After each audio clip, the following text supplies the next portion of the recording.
एक बार फिर से आप सभी का स्मार्ट क्लासेस 749 पे बहुत बहुत स्वागत है। आज हम स्टार्ट करने वाले हैं +1 क्लास की एक्सरसाइज 1.3 का 12 सम एलिमेंट का मैथ हमारा चल रहा था। ठीक है, तो देखते हैं। इससे पहले अगर जो टेलीग्राम से जुड़ना चाहता है, टेलीग्राम का लिंक आपको डिस्क्रिप्शन में दे दिया गया है, वहाँ जाकर आप हमारे टेलीग्राम चैनल को भी ज्वाइन कर सकते हैं। तो 12 सम है, देखते हैं कि क्या है इसके अंदर। वेन डायग्राम, आज हम वेन डायग्राम वाला टॉपिक कंप्लीट करेंगे। तो प्रूफ क्या करना है वेन डायग्राम को यूज़ करके। यदि ए बी का सबसेट है तो ए का इंटरसेक्शन बी ए के इक्वल प्रूफ करना है। ठीक है, तो हमें पता है कि यदि ए बी का सबसेट है तो every element of A is an element of B.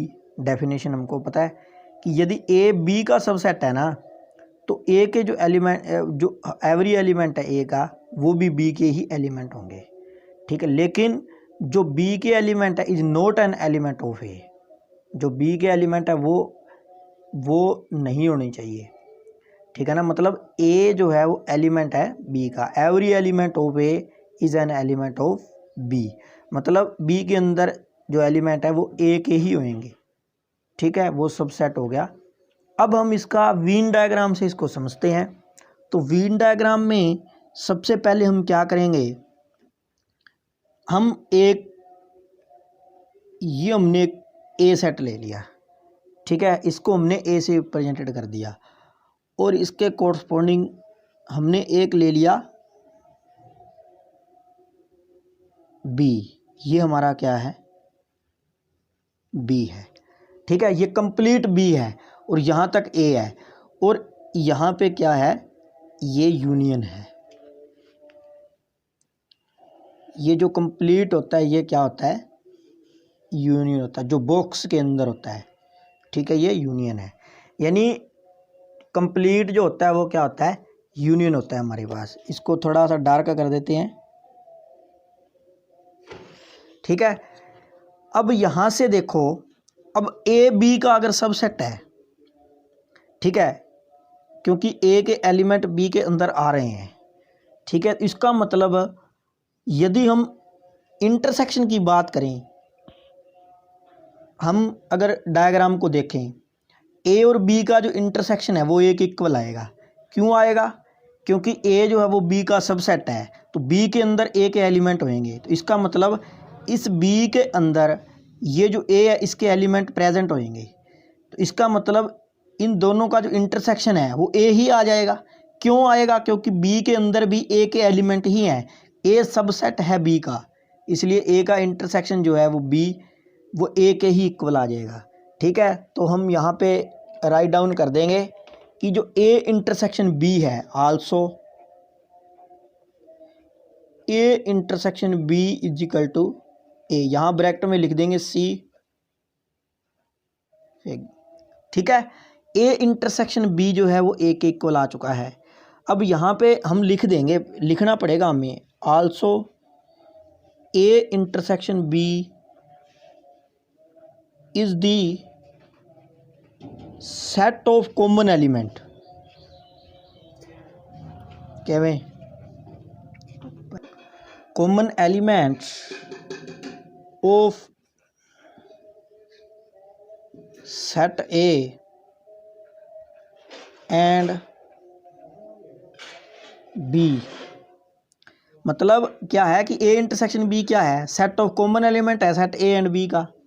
ठीक है ना, यानी सेट ए क्या आ जाएगा, सेट ए आ जाएगा। तो हैंस यदि ए बी का सबसेट है, यदि ए बी का सबसेट है तो ए इंटरसेक्शन बी किसके इक्वल आ जाएगा, ए के इक्वल आ जाएगा। क्लियर है पॉइंट्स। अब सेकंड पार्ट में हमने प्रूफ क्या करना है, ए इंटरसेक्शन बी, यदि ए बी का सबसेट है तो प्रूफ क्या करना है, ए यूनियन बी जो है वो बी के इक्वल आएगा। ठीक है, यहाँ से देखो, ये ए के एलिमेंट है, ये बी के एलिमेंट है, इनको इकट्ठा करके लिख देंगे हम। ए और बी को जब इकट्ठा करके लिखेंगे तो हमारे पास क्या बनेगा, ये कंप्लीट बन जाएगा। ए और बी को मिलाकर लिख देंगे, ठीक है। यानी अगर हम ए और बी को इकट्ठा करके लिखेंगे, क्योंकि ए के एलिमेंट बी के अंदर हैं, क्योंकि ए सबसेट है बी का, तो इनको इकट्ठा करके लिख देंगे, ठीक है। जब इनको इकट्ठा करके लिखेंगे तो वो बी के इक्वल आएगा। क्यों आएगा, देखो ए के एलिमेंट, ये बी के एलिमेंट, जब इनको इकट्ठा करके लिखेंगे, ठीक है। मतलब क्या है, पहले समझो, क्योंकि ए सबसेट है बी का, हमें दे रखा है, यानी every element of set A is an element of B, ठीक है ना। लेकिन every element of B is not an element of A, मतलब every element of B is not an element of A, ठीक है। मतलब ए यूनियन बी जो है, अगर हम ए यूनियन बी की बात करें, सेकंड ये लाइन आपको, ये ए सबसेट बी वाली लाइन, ये जो फर्स्ट पार्ट में हमने लिखी थी वही लिखनी है, ठीक है।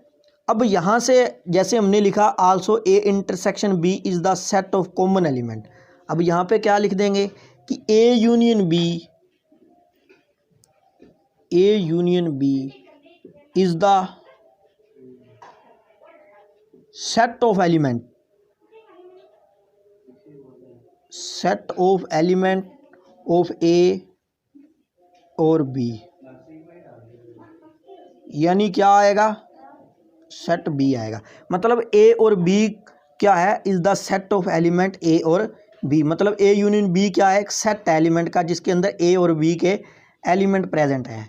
तो ठीक है, इसका मतलब ए यूनियन बी जो है वो किसके इक्वल आएगा, बी के इक्वल आएगा, क्योंकि इकट्ठा करके लिख दिया इसको, ठीक है।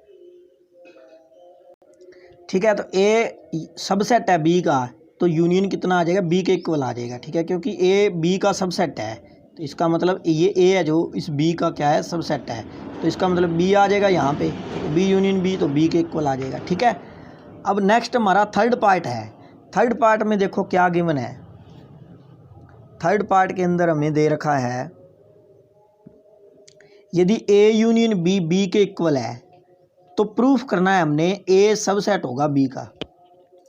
वेन डायग्राम में देखो हमने पहले भी लिखा है कि ए यूनियन बी जो है वो set of element of A और बी, यानी ए और बी का यूनियन, ए और बी का जो यूनियन है वो बी के इक्वल है। तो इसका मतलब बी के इक्वल तो तब होगा यदि ए सबसेट होगा बी का। वेन डायग्राम के अकॉर्डिंग ये यूनियन है, यूनियन के अंदर सारे एलिमेंट आ जाते हैं, ठीक है, और उनमें से ए और बी एलिमेंट ले लिए, ठीक है। ए और बी जो जब इकट्ठा करके लिखेंगे तो ए बी का क्या हो जाएगा, सबसेट हो जाएगा। थर्ड पार्ट में हम क्या लिखेंगे, फ्रॉम द वेन डायग्राम, ठीक है, it is evident that A union B is equal to B then A subset B, ठीक है। तो ए बी का क्या हो जाएगा, सबसेट हो जाएगा। क्लियर है पॉइंट। अब नेक्स्ट वेन डायग्राम से आगे देखते हैं, नेक्स्ट सेकंड पार्ट की तरफ देखते हैं। Draw appropriate Venn diagram for each of the following. A union B इसका कॉम्प्लीमेंट है, ठीक है, इसका हमने वेन डायग्राम बनाना है। ए का कॉम्प्लीमेंट इंटरसेक्शन बी का कॉम्प्लीमेंट, ये जो हमें 4 पार्ट दिए हुए हैं इसका हमने बनाना है वेन डायग्राम, ठीक है। तो वेन डायग्राम चलिए बनाते हैं। अब यहाँ से देखो ए यूनियन बी है, ठीक है, ए यूनियन बी उसके बाद में है उसका कॉम्प्लीमेंट, ठीक है। इसका मतलब ए और बी को इकट्ठा करके उनको छोड़ देंगे, बाकी एलिमेंट यूनियन में से क्या आ जाएंगे, कॉम्प्लीमेंट आ जाएंगे, ठीक है। अब हम बनाने के लिए सबसे पहले तो हम ए को बनाते हैं, ठीक है, ये हमारा क्या हो गया, ए हो गया, ठीक है, यहाँ पे ए लिख देते हैं, ये हमारा क्या है, ए है। उसके बाद में साथ में इसके बनाते हैं बी, ये हमारा क्या हो गया, बी हो गया। थोड़ा सा समझने के लिए बना लो बस, ठीक है। अब इसके चारों ओर हम बनाते हैं यूनियन, क्योंकि यूनियन होता है इसका इकट्ठा पार्ट, ठीक है। अब हमने ये बना दिया यूनियन। अब ये देखो ये ए है और ये बी है और ये इनका बीच में इंटरसेक्शन है, लेकिन हमने निकालना है यूनियन बी इनको इकट्ठा करके, ठीक है। ये हमारा क्या है, यू, क्लियर। अब इन ए और बी के एलिमेंट को छोड़कर यूनियन के अंदर जो एलिमेंट आएंगे वो क्या होगा, ए यूनियन बी का कॉम्प्लीमेंट। इसका मतलब ए सेट को और बी सेट को छोड़ देंगे तो जो हमारा शेडेड पोर्शन है, ये जहाँ पे मैं डॉटेड लाइन लगा रहा हूँ, ठीक है, ये हमारा क्या है, ये हमारा ए यूनियन बी का कॉम्प्लीमेंट है। क्लियर है पॉइंट? ये हमारा ए यूनियन बी का कॉम्प्लीमेंट है। ये हमारा फर्स्ट पार्ट है। अब हम देखते हैं सेकंड पार्ट की तरफ। सेकंड पार्ट में क्या है, अब इंटरसेक्शन की बात आ गई तो इंटरसेक्शन में हम क्या लिख देंगे, the common shaded region in figure represented इसका कॉम्प्लीमेंट। ठीक है, अब हमने निकालना है इंटरसेक्शन। नेक्स्ट है हमारे पास ए का कॉम्प्लीमेंट इंटरसेक्शन बी का कॉम्प्लीमेंट। अब ए का कॉम्प्लीमेंट क्या होता है, यूनियन में ए के एलिमेंट को छोड़कर यूनियन में से बाकी एलिमेंट लिख देंगे। ठीक है, इसका मतलब ये यूनियन है, कंप्लीट है, इसका मतलब इसको छोड़ देंगे। ठीक है, बाकी को शेडेड कर देंगे।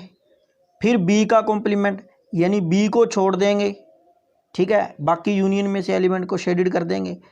और उसके बाद दोनों का इंटरसेक्शन है, यानी ए का कॉम्प्लीमेंट और इंटरसेक्शन बी का कॉम्प्लीमेंट। तो ये हमारी यूनियन में से ये शेडेड रीजन है, जो हमारा कॉमन शेडेड रीजन है।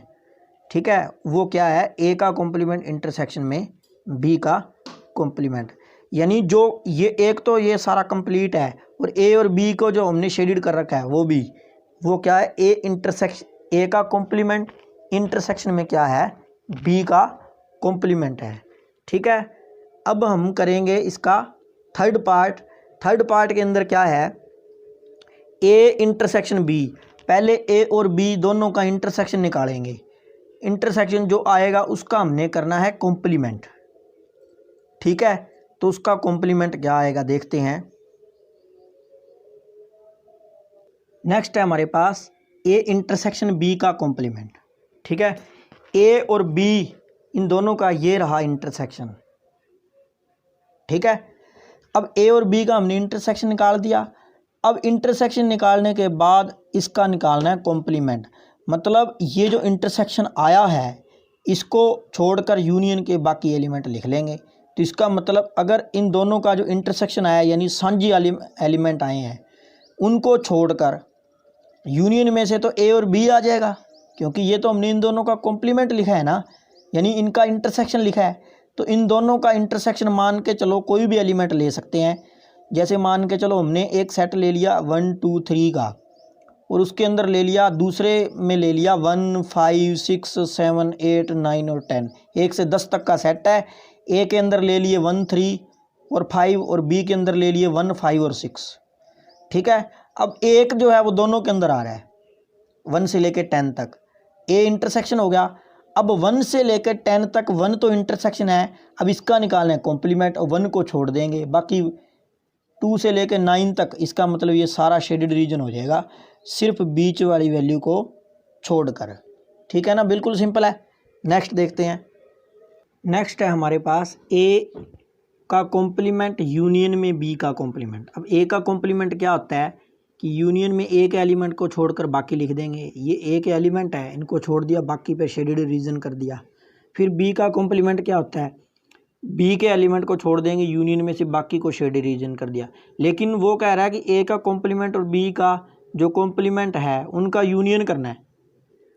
अब यूनियन तो जो शेडेड रीजन होगा कॉमन और अनकॉमन उसको हम रिप्रेजेंटेड कर देंगे, मतलब इसको छोड़कर बाकी को क्या कर देंगे, शेडेड रीजन को। ठीक है, ये ए का कॉम्प्लीमेंट क्या होगा, इसको छोड़ देंगे, ए के एलिमेंट को बाकी शेडेड रीजन कर दिया यूनियन के अंदर। फिर बी का छोड़ देंगे, इसको यूनियन कर दिया। फिर कंप्लीट, अब यूनियन लिखा हुआ है यहाँ पे, ए का कॉम्प्लीमेंट यूनियन बी का कॉम्प्लीमेंट। ठीक है, या इसको हम इसको ऐसे शेडेड रीजन में दिखा सकते हैं, मतलब बोथ कॉमन और अनकॉमन कॉमन भी और अनकॉमन भी, वो क्या आ जाएगा हमारा ए का कॉम्प्लीमेंट यूनियन में बी का कॉम्प्लीमेंट। ठीक है, ये था हमारा वेन डायग्राम। यूनियन में इकट्ठा करके लिखते हैं और इंटरसेक्शन में कॉमन लेते हैं। ठीक है, नेक्स्ट पार्ट देखते हैं। नेक्स्ट पार्ट हम नेक्स्ट वीडियो में करेंगे, क्योंकि ये हमने आज वेन डायग्राम कंप्लीट कर लिया है। ठीक है, तो उम्मीद करते हैं आपको वीडियो अच्छी लगी, तो लाइक और शेयर कर दीजिए। चैनल पर नए हैं तो चैनल को सब्सक्राइब कीजिए। तो मिलते हैं अगली वीडियो में। Thanks so much.